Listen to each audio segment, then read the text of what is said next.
groups, anti-HS2 activists, have spent over a week in a network of tunnels which is near Euston Station in a bid to convince the government to scrap the controversial project. Bailiffs are continuing to try and remove the protesters, and one of those in the tunnels is the veteran Newbury environmental activist Dan Hooper, also known, of course, as Swampy, who was the last to emerge from a woodland tunnel during an A30 extension protest back in the 1990s.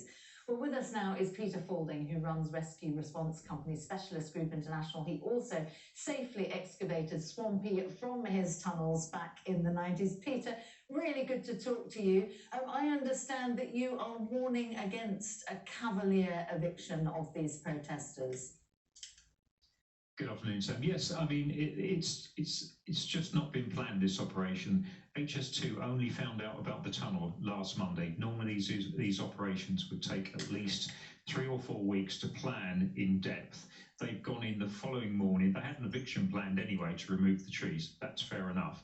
But actually, you need to plan, you need so much equipment to deal with this type of operation. They've gone in unprepared and people's lives are being put at risk. So how would you safely get them out?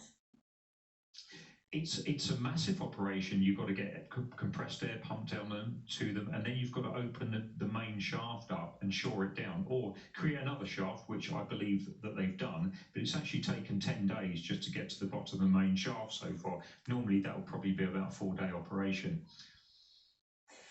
We were saying in the introduction to you there that your team and you were involved in removing Swampy from those sort of man-made tunnels back in the 90s. How difficult was it to get him out? Because he really didn't want to come, did he?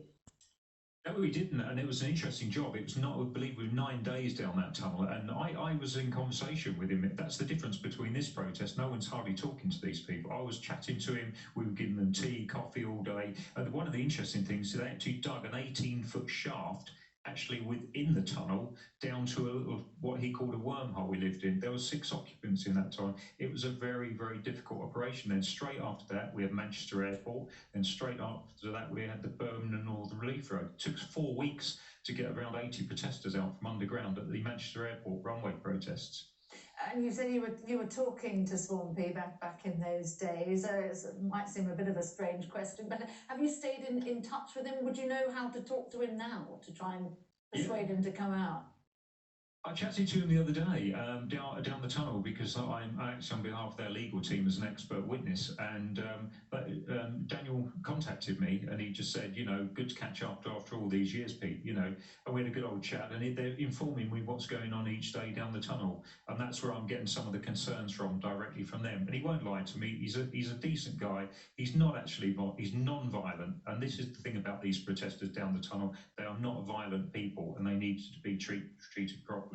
They're digging in though, aren't they? They've got some 6 weeks worth of food. They're not going to go without some kind of sort of, you can say that they're not violent people, perhaps not a fight, but they're not going to go easily. They're not going to go easily, and I think they're in for some shocks. The bailiffs, apparently they've been working on the lock-on now with laser for 20 hours. He hasn't even had a rest. They've been sitting on him and at the bottom of the shaft, and it's still 20 hours later they're trying to remove his arm, and then he's got his legs chained into the tunnel, so that's all got to be dug out. This is a long, very, very dangerous operation. Do they know, Peter, that their lives are at risk with the way in which the eviction is currently taking place? They're fully aware of that. I mean, they're just trying to bring the cause to the forefront, really. But that's I'm not on the protester side. I'm not on HS2, so I'm just in the middle here. But I've been asked to give, on behalf of the legal team, my expert evidence on this. And you know, it's a very, very dangerous task. It needs thorough planning. What does an operation like the one that you would recommend, not the one that the bailiffs are doing, but the one that you would recommend, you're talking about how long it takes and how you have to do painstaking work each step of the way. How much does that cost?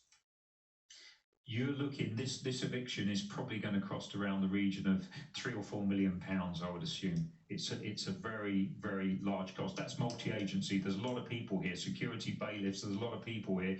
The Manchester Airport eviction, I believe, cost £6 million. The A130 in Essex that I did as well, that cost around £8 million, multi-agency fees. It's a huge cost to the taxpayer.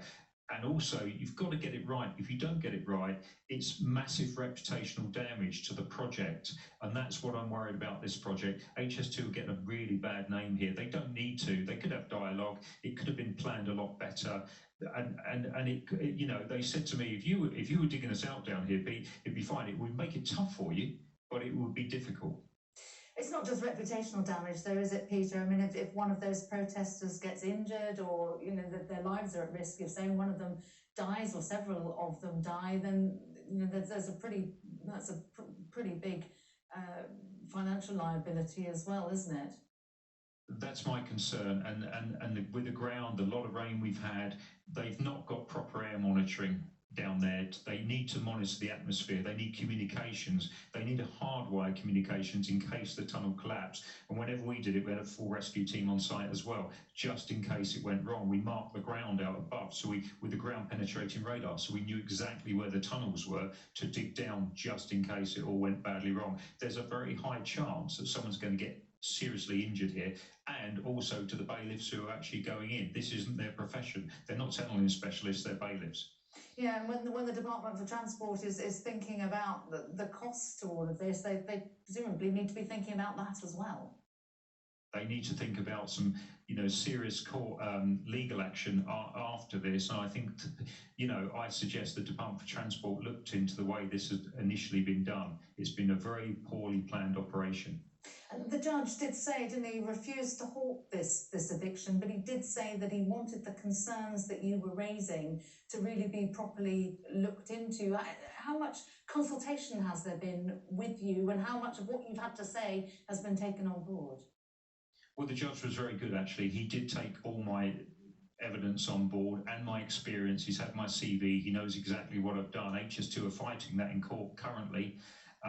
But there's a lot more evidence being put forward. They've been trying to discredit me, but I've got the CV, I've got all the reference file, and people know me for this as a rescue specialist. So it's hopefully the judge will come on board. I just need to visit that site and check it, and also put some communications to these protesters in case it collapses, and liaise with the London Fire Brigade as well, because I know the intricacies of these tunnels and what it needs to get people out. Yeah, pretty precarious situation. Fascinating talking to you, Peter. Thank you very much for your time on Sky News. Thanks very much. Good luck. Good afternoon.